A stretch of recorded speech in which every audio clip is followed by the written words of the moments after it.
Because every patient deserves more than just a patch. They deserve a chance to recover. Hello, everyone. Welcome to another episode of Eclipse Unscripted. I am your host, Dr. Dustin Leek. And today we have a very special guest. His name is Keith Johnson. Keith, thanks for being here today. My pleasure, brother. I'm glad to be here. I've actually been looking forward to this podcast ever since the idea has spawned in our heads, because it was that one day we were talking in clinic, and you mentioned to me, don't ever let anyone call you a pain interventionist. And it kind of took me off guard because that's pretty much what I've been trained to be, what my colleagues call me, and what I thought was maybe a safe thing to call myself for my patients. The alternative being pain management, which I thought maybe had a bad taste in everybody's mouth. So when you said that, I was a little bit taken back, but as we talked some more, I was like, whoa, there's something going on here. So why don't you tell everybody who you are and what you've started for us? I'm just me. I'm just a 57-year-old dude who lives in small town Texas, right? Who has chronic pain. I have lots of places in my back where the discs just don't work right, and neuropathy and a whole bunch of garbage. And it's kind of one day in the crazy app TikTok, I posted a video about a not so pleasant appointment I had with a previous doctor. And I had to, I call it verbally vomiting. I just had to vomit it out, and I posted it on TikTok. And most of my videos had gotten just a few hundred views. I didn't think anybody would ever watch it. And it was like 20 some odd thousand people watched that video within 24 hours. And it's like, suddenly I realized I wasn't alone, that there's other people out there. And that was, I don't know, year and a half ago. And we have stumbled upon this amazing community on this crazy app, TikTok, where there are so many, I call it the invisible community. We call ourselves part of Invisible No More because we don't want to be invisible anymore. And so the Invisible No More would include chronic pain patients, folks dealing with chronic illnesses like POTS or something like that, EDS, and then people with mental health issues. We're invisible because society and a lot of doctors don't see. When you look at us, we look fine. There's nothing wrong with you. But inside, internally, whether it's mental health, chronic illness, or chronic pain, we're screaming. And so that's developed into Invisible No More. And we do lives, we do support, we help people, we train people to help them find better care for themselves, how to speak out better. We do a lot of coaching, a lot of just being with each other, as well as, the main goal of it is so people know they're seen, they're heard, they're loved, and they're not alone. And when you're suffering from chronic pain, chronic illness, mental health issues, you feel you're the only one that's experiencing that. And we strive really hard to get people to share their story, because I may not have your diagnosis, but I've been to, I've had an episode that's been like yours, or a bad doctor's appointment like yours, or an insurance company fight me like you have, so we can connect on that type of level. So that's really what it is. And we do lives twice a week. I talk to so many people every week. That's my thing now. Wow. Well, again, thank you for being here and for being vulnerable in this way, and also being a voice for those that maybe don't have one in this arena. And I guess full disclosure for those who are watching, Keith is a patient of mine, and he's of course here on his own accord to help spread his mission, his word to those who might need it. The good news with the people that you represent is that certainly they're not alone. And I think, this has been a common statistic. 100 million people in the country may be suffering from some type of chronic pain, which is, nearly a third of Americans. But you're right. I think it's isolated and it's isolating. And so then it becomes sort of this overwhelming experience for individuals in their journey with chronic pain. There's a statistic that, people might wait with chronic pain up to 7 years before they end up seeing a pain management doctor. and I'm sure there's lots of reasons for that, at least that I have a sense of. What are some of those reasons from your perspective why someone may have anxiety about going to a pain physician? I think some of it has to do, I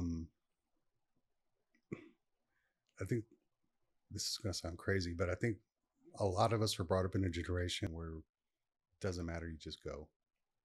You take care of your family, and that's what you do first, and then you put whatever's gone wrong with you second.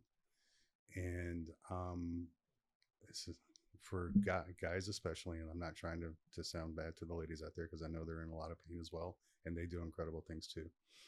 But guys are always taught, take care of your family. And if there's a chance that they go to the doctor and they say you need surgery, right, and you're going to be out of work for 6 months, that's a no-go.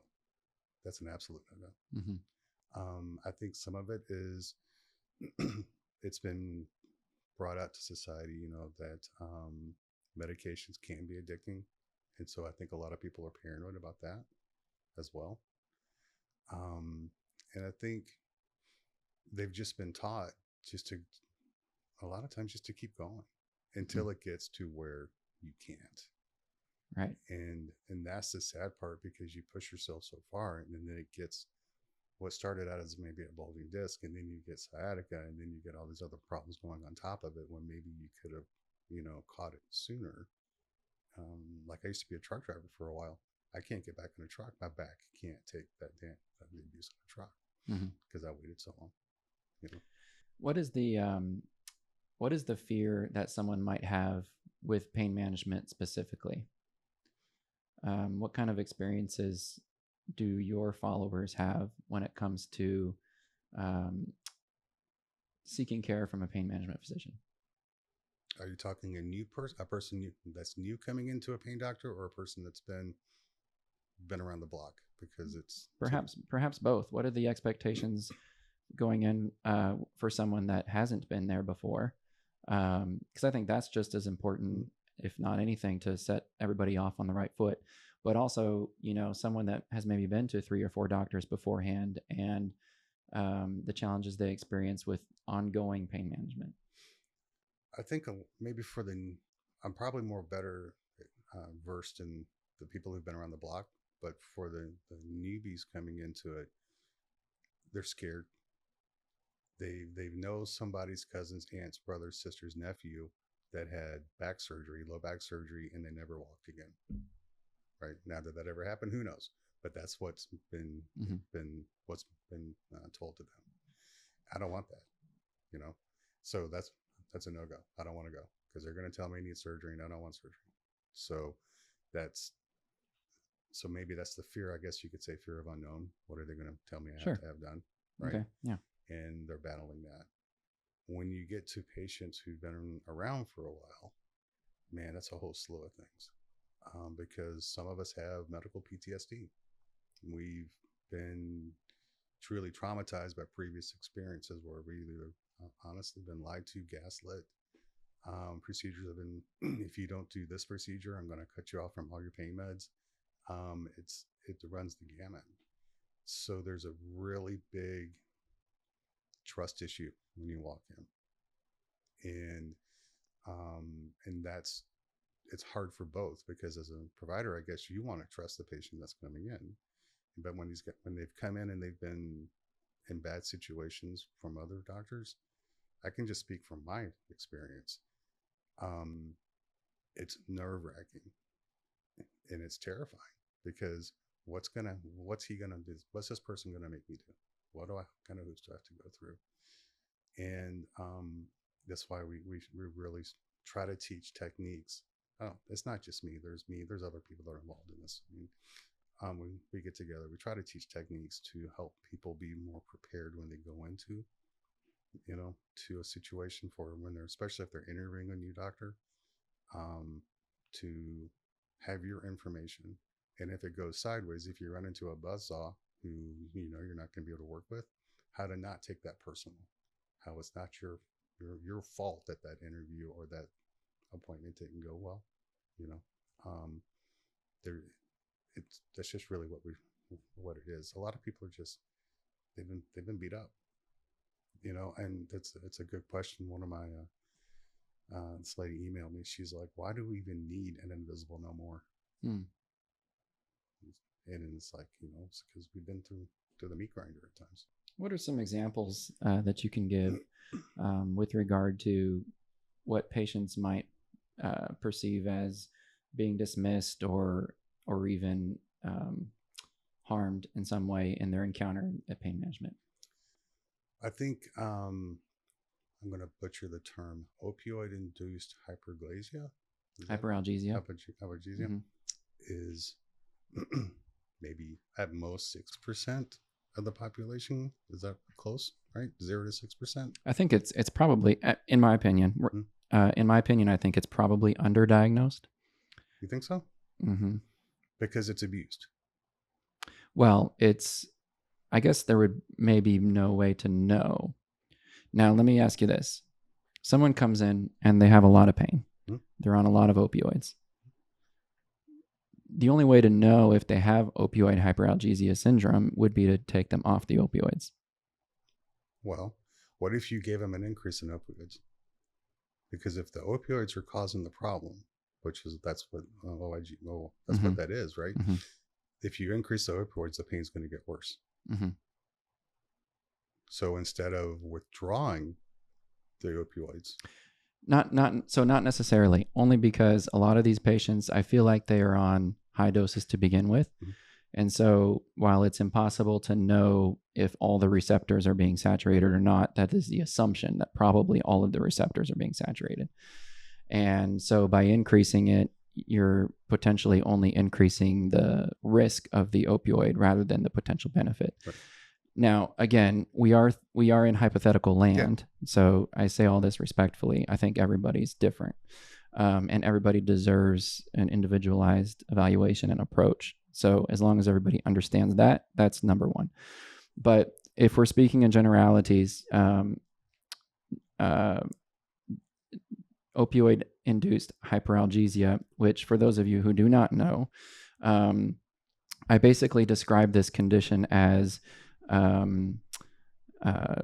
your body's overreaction to the opioid, essentially.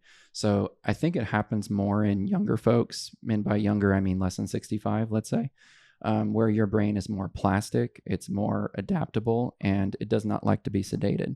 So by compensating for all the opioid, it upregulates stimulating neurotransmitters in your brain.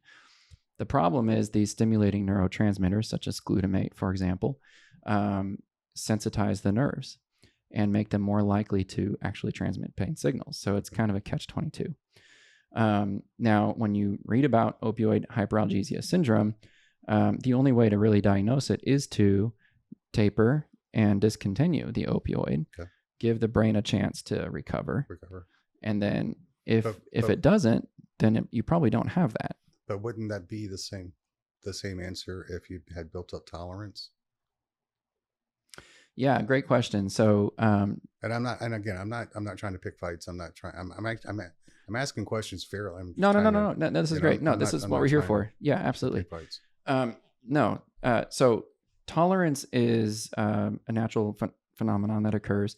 So basically, opioid hyperalgesia is an over tolerance. It's you're compensating too much for the medication, so that your pain actually gets worse. Now, tolerance, it's more like you take a certain dose, it works, and then after a month or two, your pain is back to its baseline, and then you need to take more, and then you keep climbing that ladder.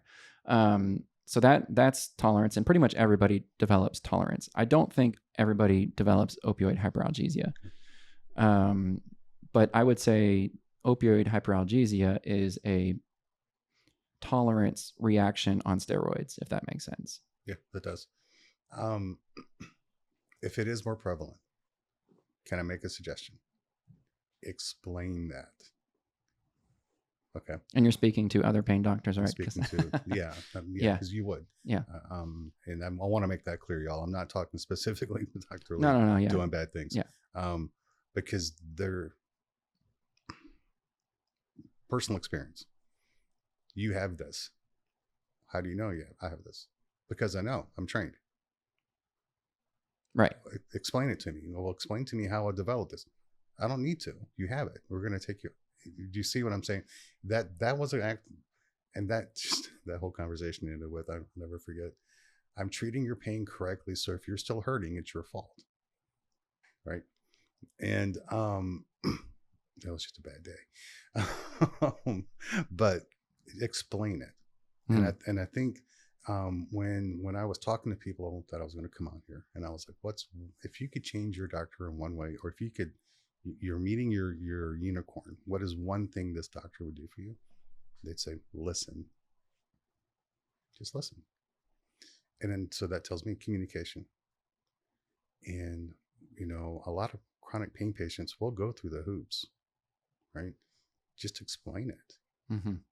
And I understand the time is so precious, and you guys have to see so many patients. Mm-hmm. I mean, you have all these, just the buildings and stuff, much less the staff expenses and everything. Insurance companies don't want to pay and all the stuff like this. So we understand time is precious. Mm-hmm.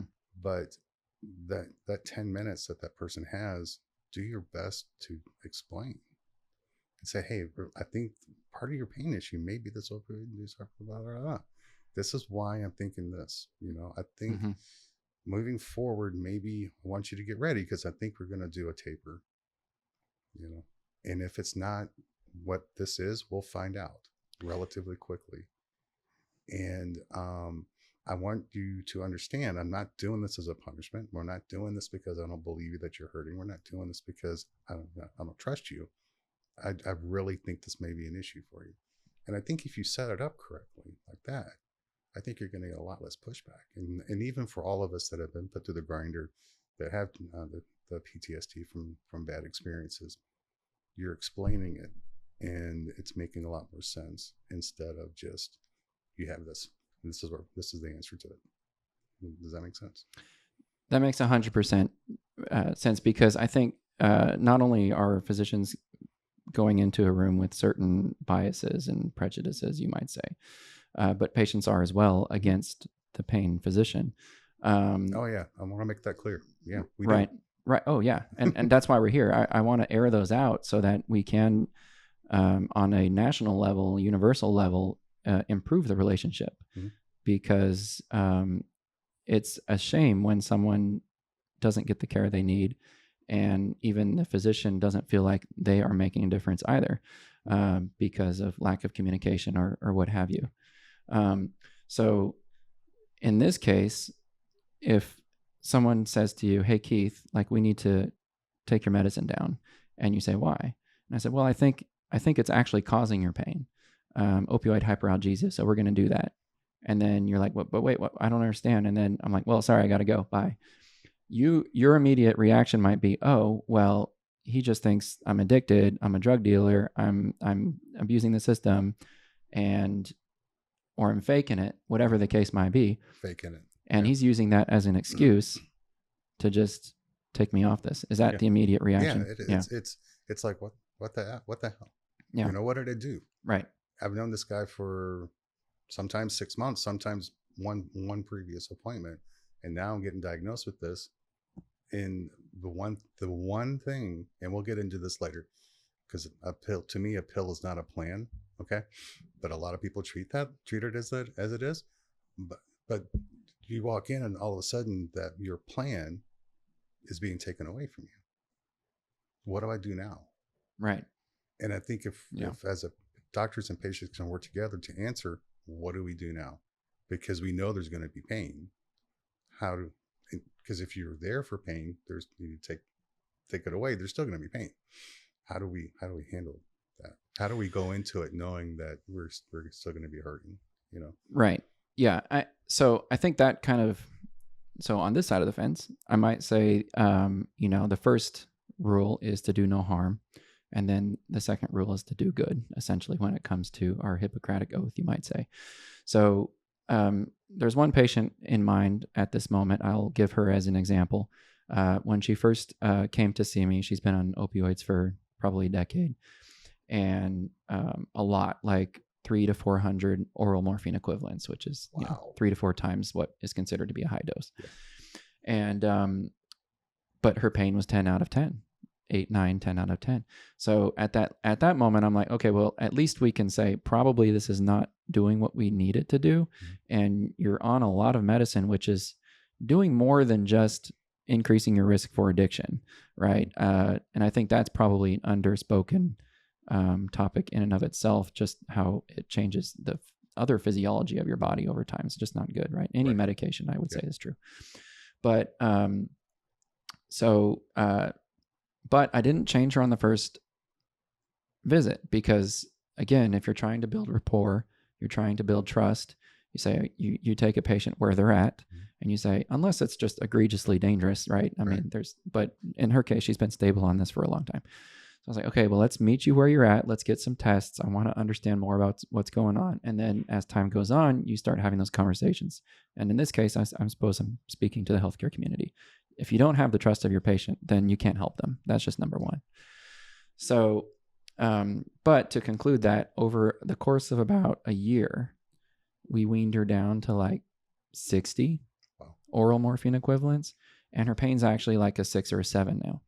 So in that case, you know, she could have opioid hyperalgesia. She could not. I don't know.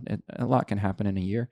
But, you know, she's on a lower dose now because of that initial like trust building exercise, right? And that's what it is. That's what it is. Keep in mind that, and I'm not just speaking for me, the vast majority of chronic pain patients I know don't want to take pills. We hate taking pills. We hate it. We would throw them away. My old man, when I was in high school, was regional manager for a very, very, very large pharmaceutical company.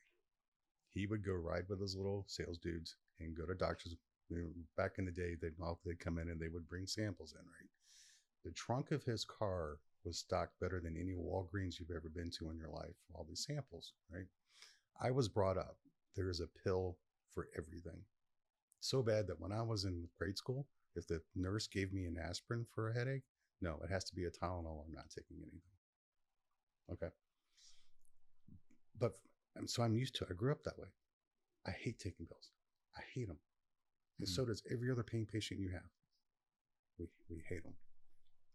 And the story that you just shared with the lady that you went 300 to 400 MME, holy cow. I mean, I'm at like what, 80 maybe, and you got her down. That's tremendous. And what a victory for her to get all that junk out of her system. That's huge. That's a celebration right there. That's massive. Oh yeah. But when it gets to the opioid-induced stuff, it just needs to be explained, and there needs to be trust, and there needs to be, you know, give and take. You see that patient for a couple of months, and they're trying to be as compliant as they can be, right? That they're doing that to try to build trust in you, for you to trust them. Hey, look, I'm passing my UAs, you know, I'm doing this, I'm doing the physical therapy you wanted me to do, I'm doing all this, I'm jumping, we call it jumping through all the hoops, right? So when you bring that up, if you honestly think there's an issue with this, well, you know, we've got this little bit of trust, you know, let's keep that, right? Instead of just blasting it out. Right. Yeah. I think from our perspective too, I think that's obviously the big challenge. So, you know, pain management is probably the most regulated specialty in the most regulated profession on earth, right? And the stakes are high. You know, I'm sure you know of physicians and clinics, and I know of physicians and clinics that are no longer because of DEA and FBI raids and you name it, right? Some not even far from here. And so the stakes are high. You have to cross your T's and dot your I's. The problem with pain management is it's not like oncology where you, or even primary practice where you have cancer or you don't. You have high blood pressure or you don't. Pain is entirely subjective.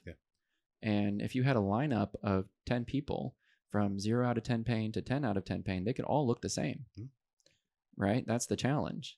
And so then as a pain specialist, you're deciding to be in a position, willfully so, but you're in a position where you have to take the patient's word at that. And that's important. You have to trust your patients. But not every patient is you. Not every patient is a compliant, you know. Oh yeah. I'm going to do what you say kind of patient. Yeah. I couldn't imagine excuse me, with the DEA and the FDA and everybody, then you have the farm score, when you get your prescriptions filled and all the stuff like that gets tracked on all the patients and stuff.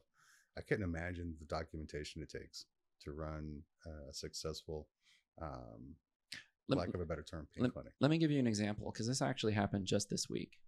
Not only do you have the federal agencies and the state agencies, of course you have that. You have insurance companies also that send you letters, and pharmacies as well, right? So just the other day I had a patient.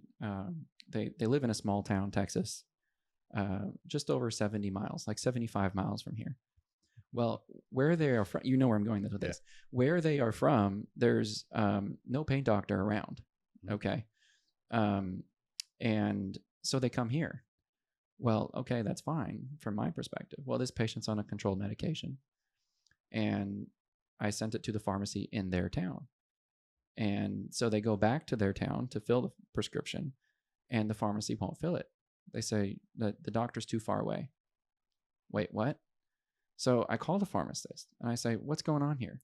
And they're like, well, yeah, it looks like this patient, just has back pain is what you're writing this medication for. And it just doesn't make a whole lot of sense, just this one medication. And, I'm like, oh, do you have the medical history? Did you evaluate the patient? Do you want my medical records?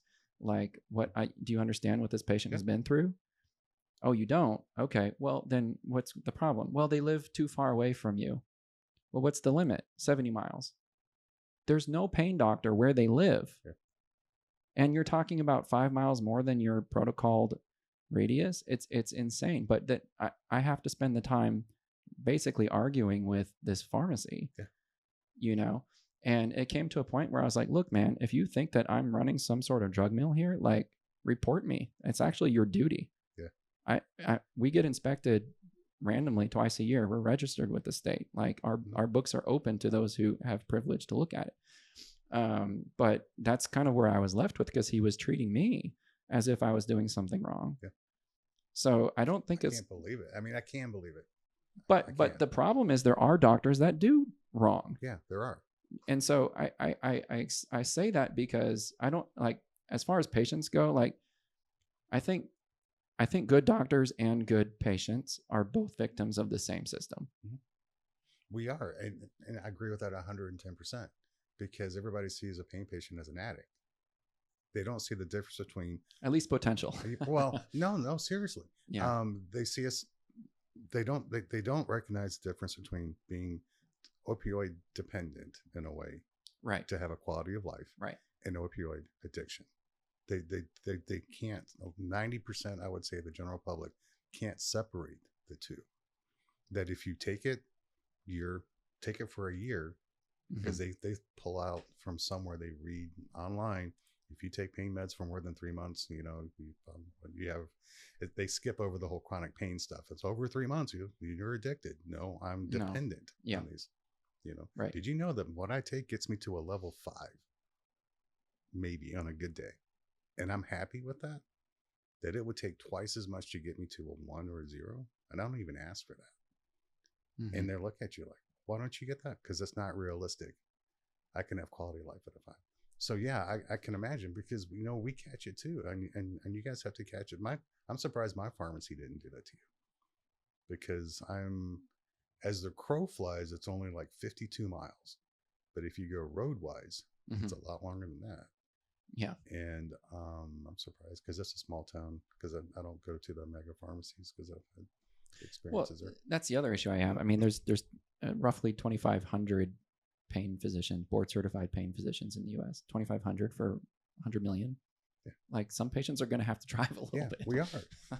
and think about it, especially here, it's Texas. Yeah. Where we were living before, it was a 30-minute drive to get to Walmart each way. Mm-hmm. You drive in Texas, right? But I get it, because there are bad actors out there, and there are bad patients that are going to drive around to every single wherever they have to go to get what they want. Right. And then the rest of us, good doctors, good patients, we have to play by the rules that are set up to protect or to catch the bad actors. So it goes both ways.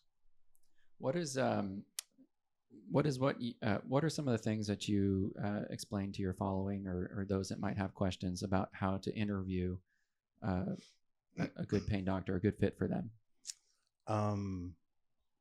First and foremost, before you make that appointment, get your current medical records from the doctor you're seeing.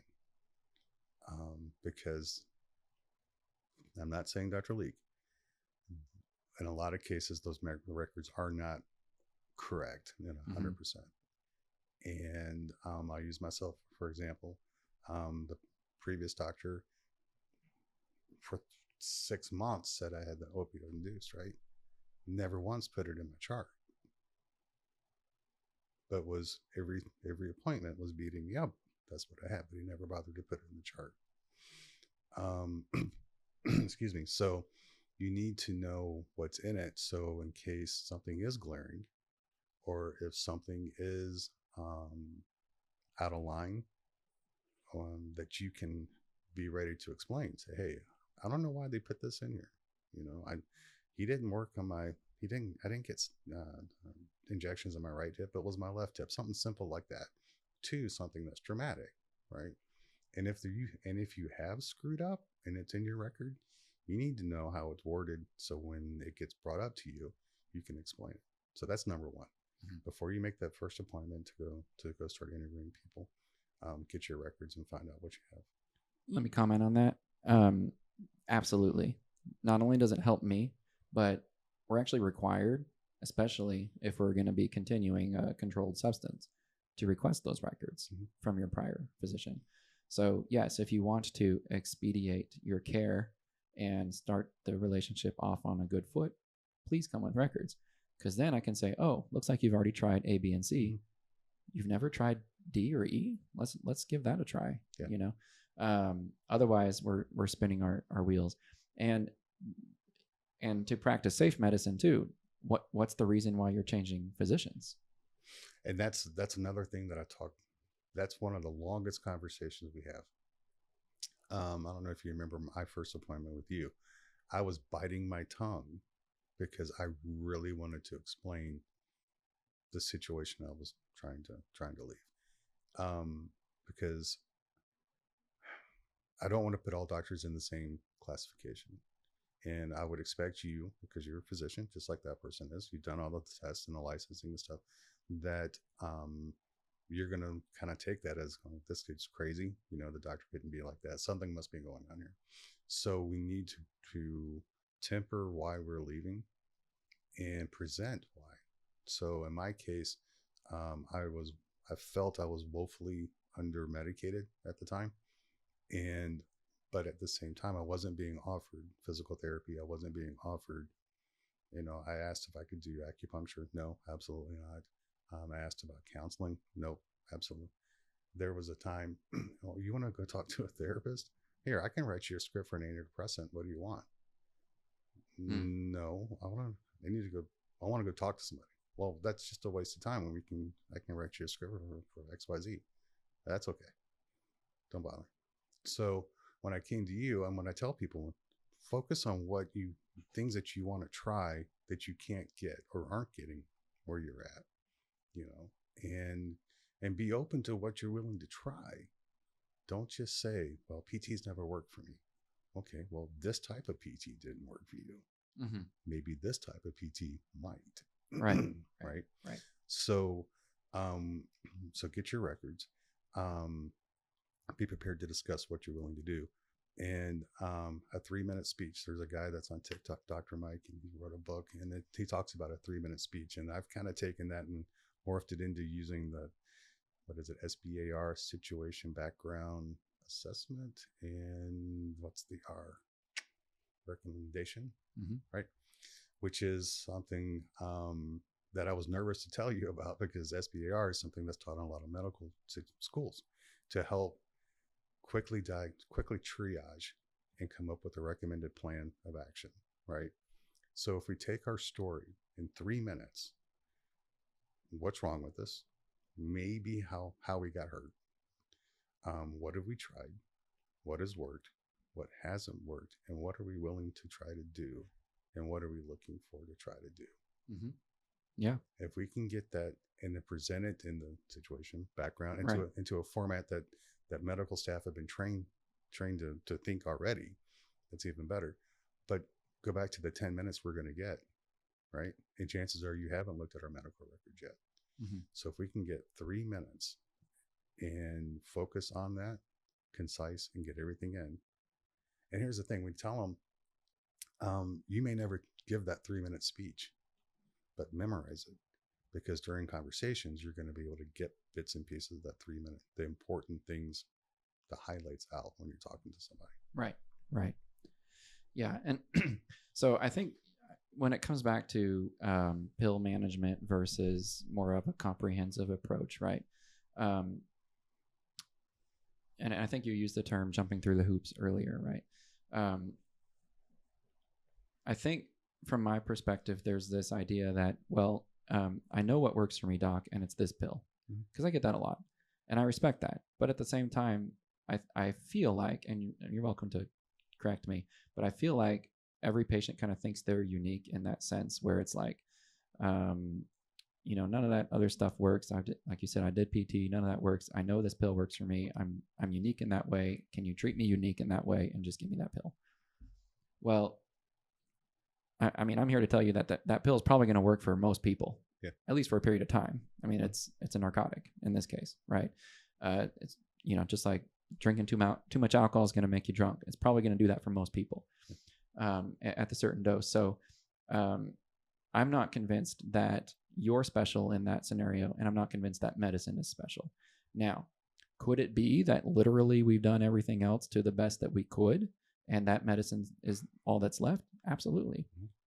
Unfortunately, we have to go down that path. We can't just skip to the end.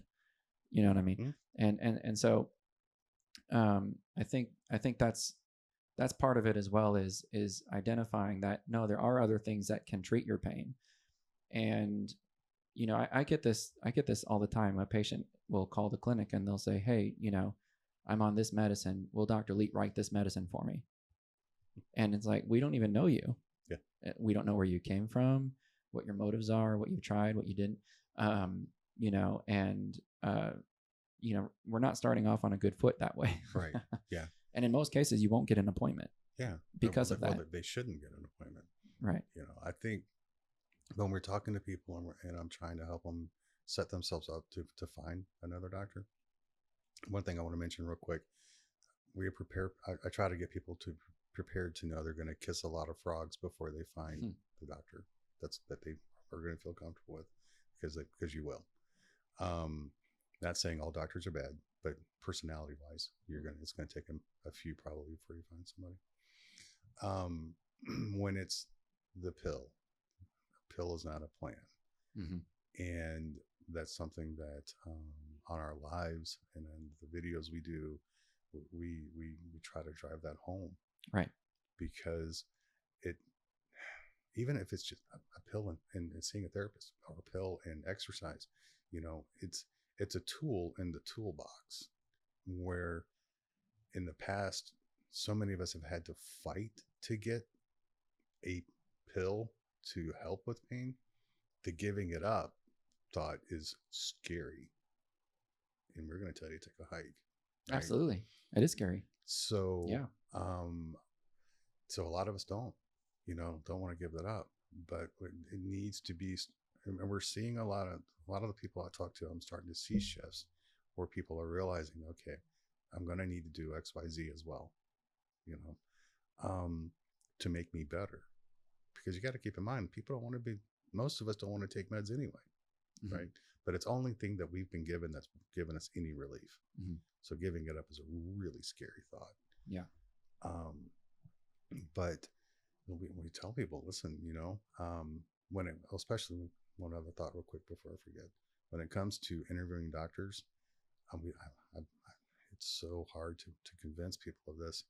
If you don't like that doctor you're interviewing with, and they go ahead and they offer you a script, if you don't like them, you have to be strong enough to leave. Mm-hmm. Yes. And if you aren't, don't come back to me and say this doctor is just a POS, and because I'm going to be like, hey, I told you, You knew from day one what you're getting yourself into. Now you have really dug yourself a hole, right? So when you're interviewing doctors, you're going to kiss a lot of frogs. But if they're not a fit personality wise, don't take that script, because you're signing a pain contract. Then your farm score will go up, because you're going to be getting, you just got a script from Bill, you're going to get a script from Dave, and then you're going to go to Joe, and then you are going to get flagged. Yep. And then you're out of luck.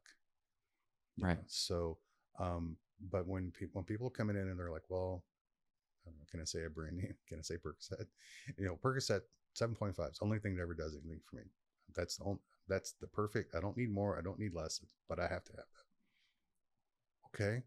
Well, what else are you doing to augment that med? Exactly. Are you walking every day? Right. Are you walking a couple times a week? Are you working? Yeah. Are you going to the grocery store with your wife? Are you walking through the grocery store with her, or are you staying home?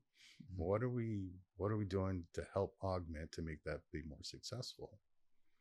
And that's where I think that's where the doctor and the patient need to come to an agreement and say, hey, right, we can help with some meds to help mask that pain. Right. But at the same time, we need to figure out what's causing what we're masking. Right.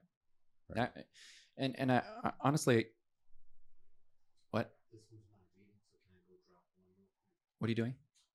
Dropping footage. These two are full. Third one, 6 minutes left. This one's not reading all of a sudden. So can I drop this? It's a great thing I'm here. You're right. 100%. Well, we gotta hurry, because I'm gonna forget what I'm saying, man. Write it down. Send yourself a text. We're talking about how augmenting something with a pain med. Yes. Okay. All right. I'll save it. Augmenting. I got my next thought. It's ridiculous. We didn't have to do this last time. Sorry, man. No, I'm sorry for you. I'm not trying to bring you. This is like cheeks to the new equipment, brother. This is like B list right here. Is what this is. Okay.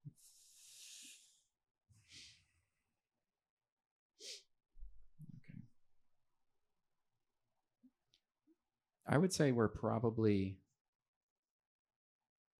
I think maybe. Are you good? Are you good? Yeah, I'm fine, man. Okay. And we may have like 20, 30 minutes left. I'm good. But bring up whatever you want. This is fantastic. This is fantastic. What I want to bring up, I sent it to you. There's 3 things actually. Yep, I read it. Yeah. There are 3 things actually out of that list of 5.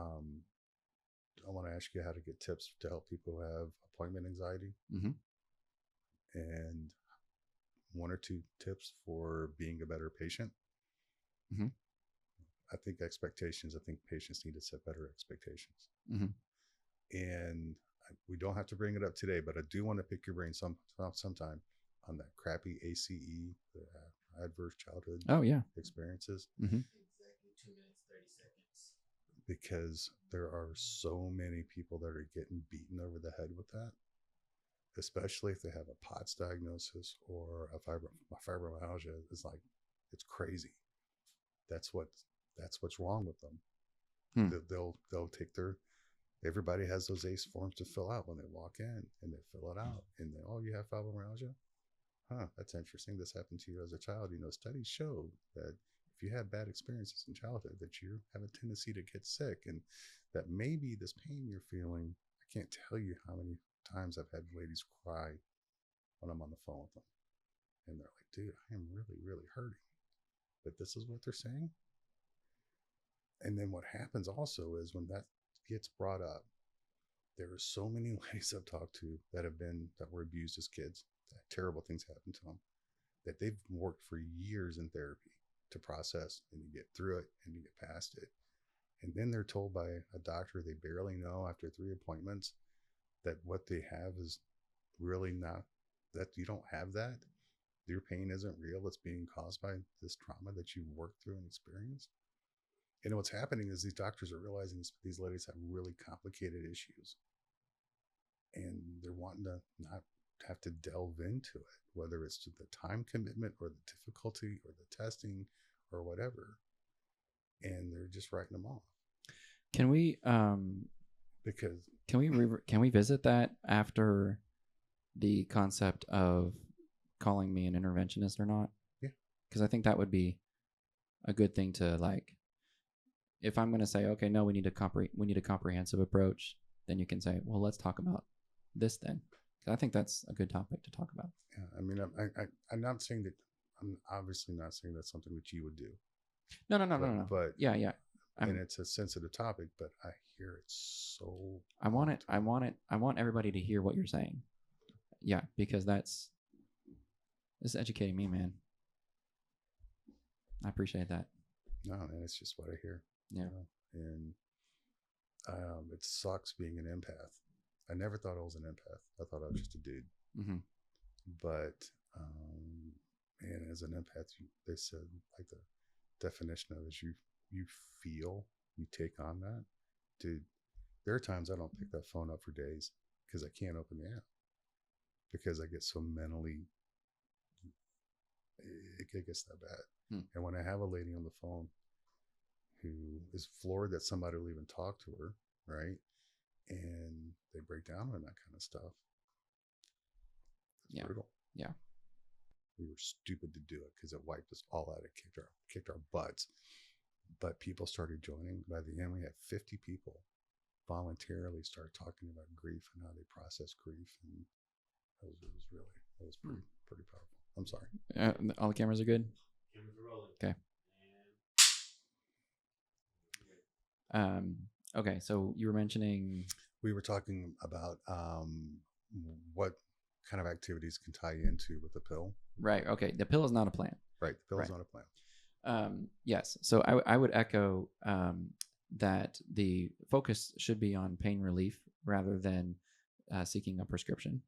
So, you know, if someone, like, for example, is calling the clinic about asking a certain medication, then whether they're being legitimate or not, or they are a legitimate patient or not, I'm thinking in my head, oh, well, they're more interested in a pill than they are in seeking pain relief, which I fancy myself as a professional for. So that's the red flag there. Yeah. But I think, if you maintain the focus on pain relief, whatever that looks like. So, you know, our approach is basically, number one, Keith, we're going to treat your pain, whatever it takes. Pain is not good to have, and we need to treat it. Right. That's number one. Number two, after that, is we need to figure out how to get you off some of these meds. Right. But you can't really do number two if number one's not being met. Right. Now, the caveat to that is sometimes number two is the solution to number one. Sometimes getting off the medication is the solution to meet your goal for pain relief. But that's not for everybody, and it takes a lot to get to that point. That's kind of a diagnosis of exclusion, right? So I think if patients understand that and they understand there's reasons why we do all these extra things, it's not just to appease the insurance companies, let's say, right? Although it is, and it also is to appease our governing bodies, right? I mean, to give you some insight there, when we are inspected, right, which is randomly every 2 years through the state of Texas. The last time we're probably due for one. The last time we went through that was a little over a year ago. And basically they called in, it was virtual, and I had to take them around the clinic and show them all the exam rooms. Jeez. Yeah, and show them reception and you know, the flow of things. They want to see that we're a legit clinic. And then we spent time going through patient charts. And they already had, I think, 20 patients selected because they're monitoring all this stuff too. They know who I'm treating. And they had 20 patients. And so we went through patient by patient, and the whole process took about 3 hours to kind of help you understand that, 20 patients. And basically microanalyzing the chart. Did you review the prescription monitoring program? Did you document that you reviewed the prescription monitoring program? What are your urine drug screens looking like? How often are you checking them? Are you justifying proper actions for incorrect urine drug screen results? Where are these patients coming from, right? They want to know, are they walking off the street? Are they seeing your Google ad, or are they referred by someone? If they're coming from another pain physician, did you request the records? Where are the records?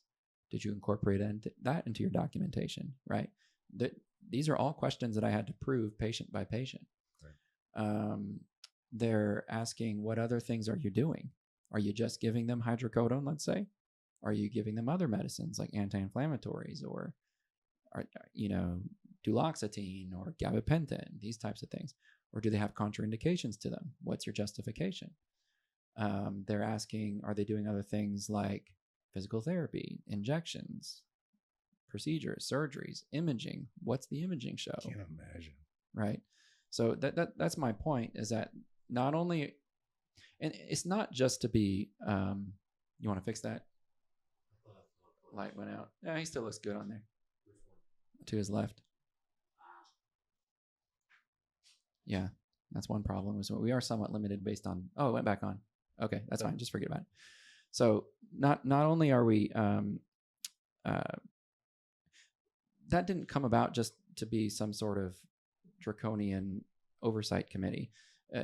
They are trying to do good, because a lot of doctors historically would not consider doing anything except taking your money in exchange for a pill. Yeah. And that's what they're trying to avoid. So I don't fault them for that. I'm not saying that, but there are reasons why we do what we do. And, it does take time to provide that care. And so when we have patients that are really making it difficult to justify caring for them in the chart, right? Yeah. Because I may know what's going on with you and you may know what's going on with you, but someone that is not involved in this relationship coming in and looking at the chart, if it doesn't look good, then there's licenses on the line. Yeah. Right. Can I offer a suggestion? Communicate that. Yeah. Communicate that to the person that's sitting on that little bed chair thingy in that exam room. Right. Communicate that. I think a lot of the reasons why that whole communication doesn't always come across is because I don't myself, and I know you're speaking in generalities, and I am as well, but I would suspect that a physician doesn't want the patient to think that we just have to check the boxes for me to give you a script. But at the same time, it makes it so much easier for a patient to understand, say, hey, look, I'm having to do, these are the hoops, say it like this. You feel you're going through hoops, and these are the hoops I'm having to go through. So when I prescribe PT to you, it's number one, it's because I think it's going to be effective. Patient care, that is number one.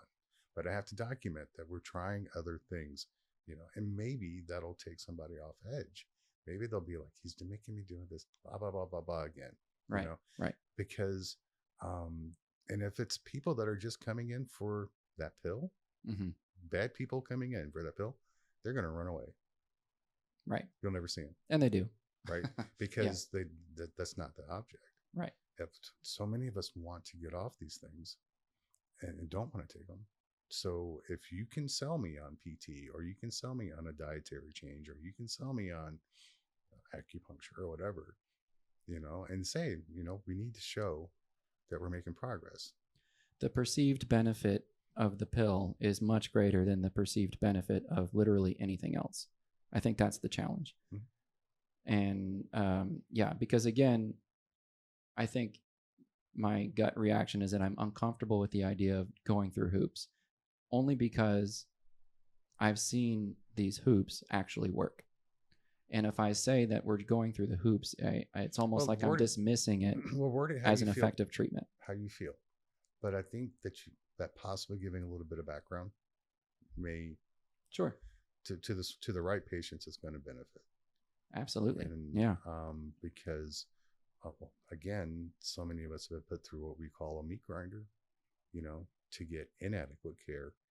We want to have an understanding of why things are being done. And not every patient's going to need that kind of hand holding. I do. I appreciate it. I'm not going to lie. But, Betty over here, right? She may just like, hey, yeah, okay. Or family members that, don't understand, what your doctor was like in and out, like what's going on? What are you doing? Yeah. Just a prescription or just that? Doesn't he know how much you hurt? Why are we doing just physical therapy? Why are we just, there's a lot of, I agree. Not enough time in the day to do that. But that's one of the reasons why I have this podcast, and I'm glad you have your movement. And I was so excited for this day. So am I. Because I think we are pulling the veil behind a lot of different pieces of confusion in this whole process. Yeah. Everybody, when I told them, they were like just like overly excited. He wants to just like, why is he interviewing you? I don't know. I don't know, but I'm looking forward to talking to him to pick. And I said, I'm looking forward to picking his brain. Yeah. Aren't you worried? He's your doctor. Aren't you worried? No, he's practically my unicorn, so it's actually my daughter's favorite animal. But anyway, so what got us here though was this concept of interventionist, becoming an interventionist. And so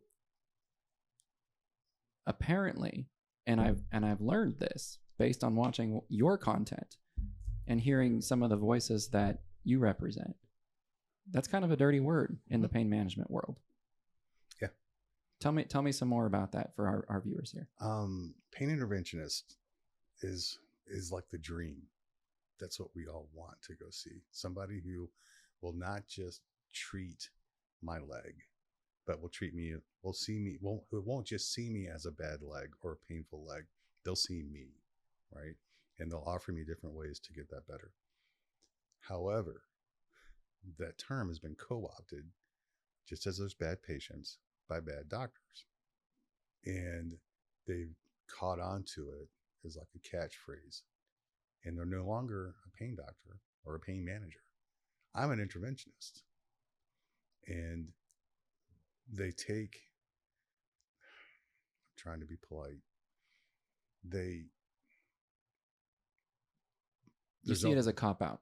I see it as a cop-out, and I've lived it, and so have many others lived this, that opioids have no good. They're all evil. What you need is this implant, right? And we've lived it. Mm-hmm. And, we've had conversations about stimulators, right? And you know where I stand, and I've told you I'm softening on them, right? But there are bad actors out there that have co-opted that term because it's new and it's flashy and it gets attention. Right. And they get people in. And the first thing we're told is your opioids are terrible for you. We're cutting you off of it. And then the only thing that's going to provide you relief is this. And then you're left like, what the heck am I supposed to do? So you've taken that a pill is not a plan, and you've twisted it in a perverted way. Now the needle is a plan. Yeah. The needle's a plan. Right. And so I think maybe for people who are, God bless them, they're new to the pain business. I don't want anybody to get in a car wreck and have a bad back, or anybody to get hurt at work. I don't want anybody to experience pain. But if they're new and they come into a pain interventionist, that may be the right thing to market, to call yourself. Sure. But to a lot of us who've been around the block, man, if you're David Smith, pain interventionist, and you're David Smith, pain management or pain doctor or pain specialist, and you have the exact same scores on everything, and you both are fantastic. Interventionist, pain specialist, if you've been around the block, you won't call that number. You just won't, because you've been burned by people who have co-opted that term. And I'm sure there's great people out there that use that term, but at the same time, they're getting, just like how I said earlier, how pain patients, general public, see us as addicts because we're on long-term opioid use. Sure. Well, we get caught up in that, and just like good doctors get caught up in that as well, because they are good and they deserve that term, interventionist, because of all they do. But a lot of us have had the bad experience with that interventionist term. And I think this is another example of where good doctors and good patients are victims of the same system. Oh yeah. Even from my side of the fence, 2010, 2011, opioids are being prescribed left and right. And then, somehow the government thought this became a big issue. And then there's 5 years later, war on opioids, so to speak. And some heavy legislation came down through the CDC and definitions of what's considered high dose and all these things. And they weren't very clear on the repercussions of what it meant to prescribe. And so a lot of the physicians got scared right away and cut off their patients. Yeah. Now, that unfortunately was a horrible outcome for a lot of these because they immediately went to heroin at the time. And then, of course, now it's fentanyl and everything else, right? If you have someone on opioids, you can't just cut them off. I think you know that, and I know that. But unfortunately, that happened a lot. And it was because of that fear. And then out of that came the interventionist, right? As the response, because pain management still had to exist. But if you took away a major tool for long-term management, now, okay, this is the new outcome. And it almost became a badge of honor. I'm just telling you from my experience. It's a badge of honor to be an interventionist, Right. Whether that's right or wrong. I mean, I remember good people that I worked with, but still they would brag about, well, I only have 3 or 4 patients on opioids. That's great for you. That may be the right thing, but you may be missing a lot of people that could benefit. Yeah. But at the same time, I'm feeling uncomfortable even talking like this because someone's going to say, oh, Dr. Leek is promoting opioid use. I'm not. No, you're not. I'm not. As his patient, I can tell you. It's not. For the record, I'm not. Because the research isn't there. That's the problem. It's individualized. And, if something bad were to happen and you're in court, what research article, what journal, what study can you cite that supports your actions? Well, there really isn't any. It's kind of, individualized care. Mm-hmm. And so that's the challenge with it. And so this idea of being an interventionist sort of was the answer for that. I don't like the word management because I think that we can move beyond that and recover. At least that's the goal. That's where our eyes should be focused on. Because I feel like management plays into the whole idea of, I'm always going to have this. This is never going to get better. Yep. And that negative mindset will perpetuate it. For some patients, though, that is the truth. They are going to have to be managed. It can be. Right. It is the truth, but I don't like to advertise it. No. That's the difference. I'm not advertising. Yes. But for that small percentage, yes, they are out there. Absolutely. Right. But I think for a lot of us, there are alternative methods, whether it's a stimulator or whether it's an alternative medication. Right. And, but that's why we need that. We need that. And I've told you, I have no problem personally, because I know you are a heck of a pain interventionist because you actively try to keep the pain or try to prevent the pain. But in the community, there's just a stigma attached. Here's a huge stigma attached to it. Yeah. Even as a physician, that's my point.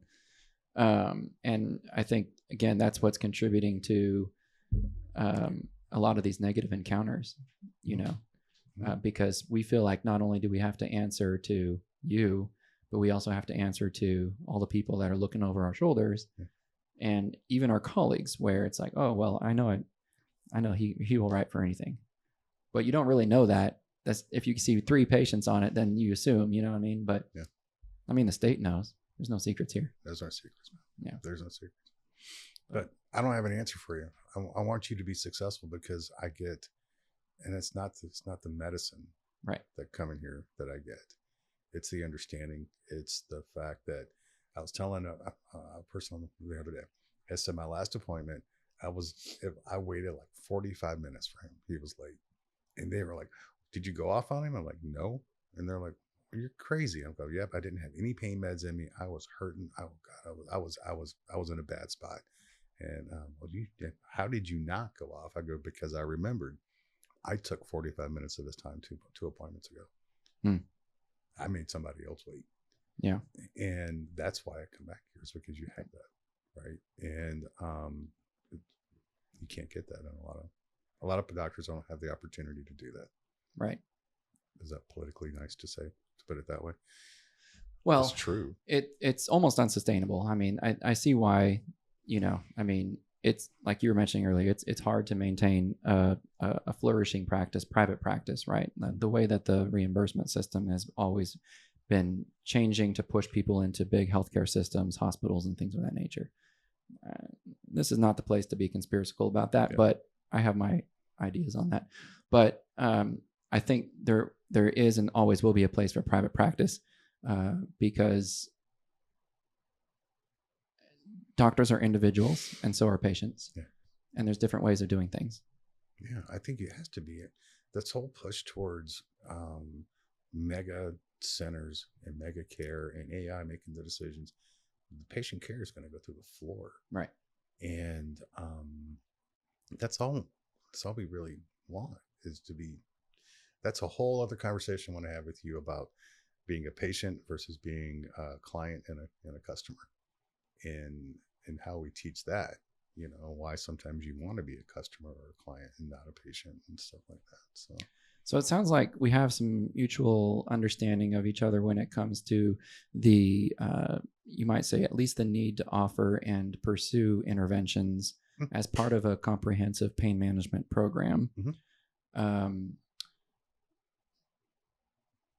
Perhaps the solution on both sides of that is just communication. Here's why we're doing what we're doing. I'm not just dismissing you as another injection. I'll see you next week kind of thing. Yeah.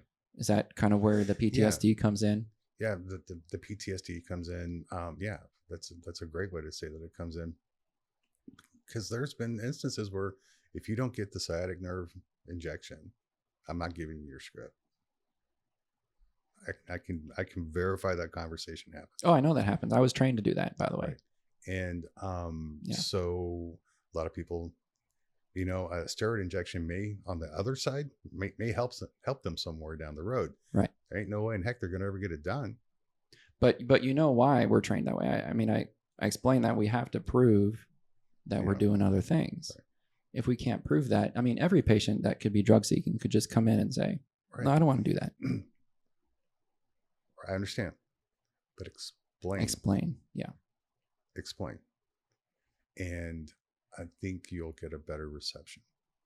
Won't be the answer to everything. Communication is not going to solve all the bad patients, but it's going to calm a lot of the bad patients if they have an understanding, right? And I think the communication is it, and it's something we want to really work on. You have to have that foundation, right? It's don't want to get into it, but the whole people have heavy anxiety about coming to a doctor's appointment about what's going to happen. But what scares me is that sets them off on a bad foundation for that appointment, but it also starts to destroy the foundation between the patient and the doctor. And so it's a whole other topic, but that's why my point though is that the communication and trust. If you think that this injection may help me, if I trust you, I'm going to do it. Yep. Right. But you don't get that trust until we have communication, and I've seen you and I understand your philosophies and you understand who I am. You see me, you hear me, you care about me, right? Then that trust is built, and then you're building that relationship. You're saying, hey, I'm not just trying to take advantage of you, number one. I'm not just trying to cover my own hide, number two. Yep. Like, I see you where you're at, and this is what I can do to help you. Can you understand where I'm coming from, kind of thing? Yeah. Mm-hmm. Yeah. And look, next thing you know, 6 months later, there's better patient care, and the patient's feeling better, and they're not yelling at you every time they come in, and they're not stressing about coming into their appointment. Right. They're not stressing about they're taking less meds, so they're not stressing about going to the pharmacy and it not being available, right? And all the garbage that goes with it. Mm-hmm. It's possible. Yeah. Yeah. But I think it starts with that foundation of care, or a foundation of trust, which leads to everything else. And communication is the key to that. I don't know how much more time we have on the equipment, but am I missing any biases, concerns, trigger points? No, I think. What am I trying to say? Yeah. No, I think we've laid out a lot of really good stuff that I can guarantee you a patient hasn't asked their doctor and hasn't had the guts to tell the doctor. Am I missing any questions now that we're here? Just what can we do to be a better patient? That's a 2-hour discussion, right? But we talked about a lot of it in this conversation. Yeah, I think so. Yeah. And I realize, like I've said, we have to set our expectations as a patient better. Yeah. Walking in and saying, Doc, I want you to get me to a 0 is a crap expectation. Even if you're healthy, you're not going to have 0 pain. That's why, right? You're still going to hurt. Right. You're 57 years old. It's still going to hurt to get out of bed in the morning, right? So the zero pain is not going to happen, Mm-hmm. right? Where's your quality of life? Mm-hmm.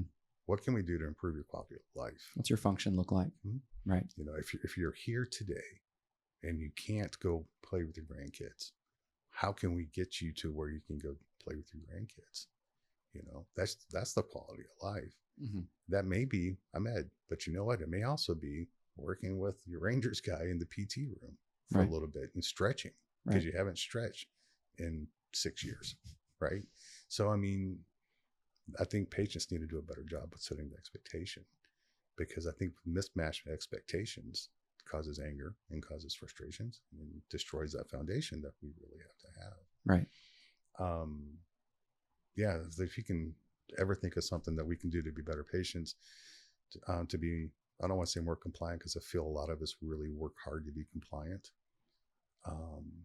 No, I don't think it's compliance. I mean, I'm going to sniff that out anyway. I don't necessarily think that's the main issue to be a good patient. But I would say, like you mentioned earlier, if the doc's making you wait for a period of time and you come in and you still may be like, oh, I have every right in the world to, where the hell were you? I've been waiting. I'm hurting. You know, this chair's uncomfortable. I'm starving, whatever.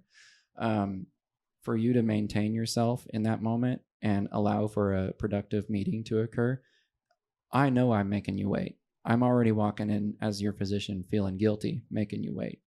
And I can promise you I've already been running all morning to get to you.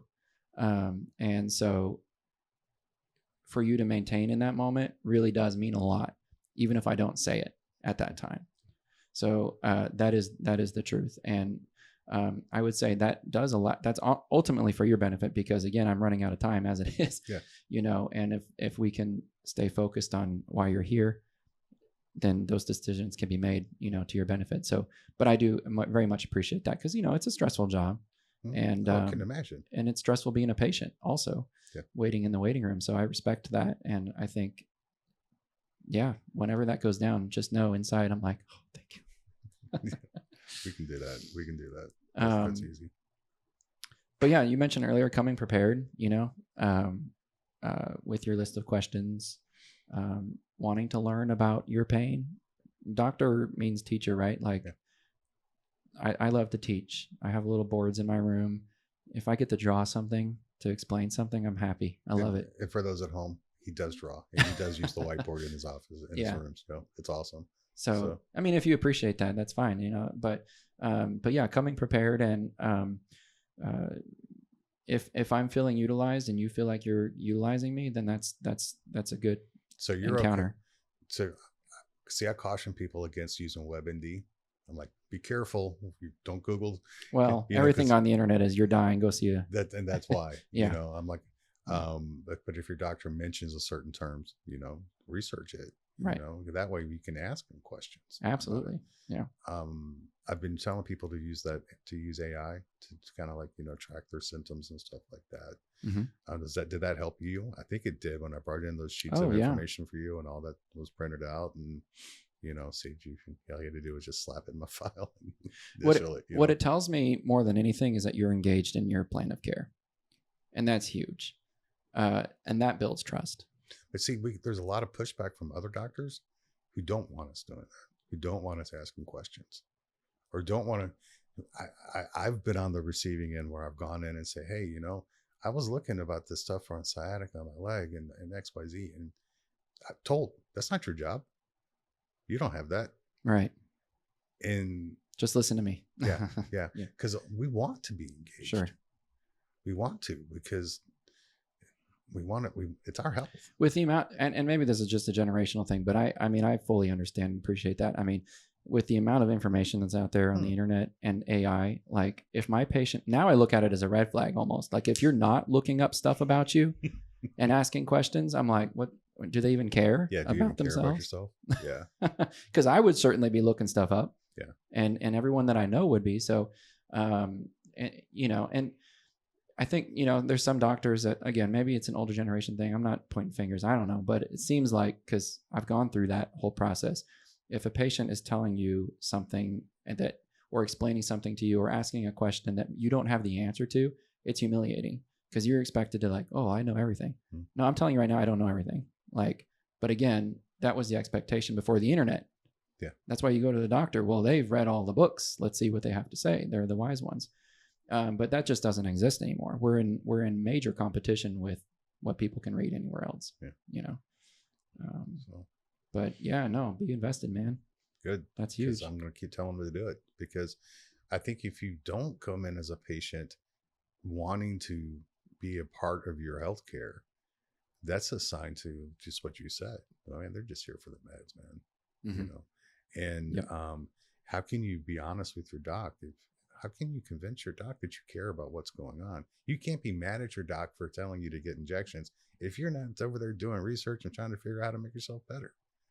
Boy, that's going to make some of my followers mad to say that, but when they hear that, but it's true. But it goes both ways. If I see you're invested and you're putting in the effort, I can guarantee you I'm going to put in more effort. Yeah. And that's it's like this person really cares, and they're trusting me. I need to care.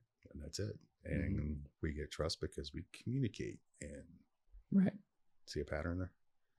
Remember when I said towards the beginning, when I asked everybody, what's the one thing that you want your doctor or your unicorn doctor? I want them to listen. I want them to communicate. That's it. And and I know it sounds oversimplistic, right? That it comes down to just that. Yeah. Yeah. Give it a shot. I think you're good at it though. Well, thank you very much. I would say that's what prompted me to, that whole concept is what prompted me to do this podcast and start this sort of movement as well, because I don't see anybody in that space, number one, but also number two is there are so many people out there that have questions, that are suffering, that wait 7 years to see a pain doctor, right? Mm-hmm. And they're trying to cure themselves, and who can blame them, for whatever reason. But those are the people that I want to develop relationships with as much as I can over this platform, because it's just impossible for them to get a space in the clinic or anywhere. Everybody to get a space everywhere in the clinic is just not possible.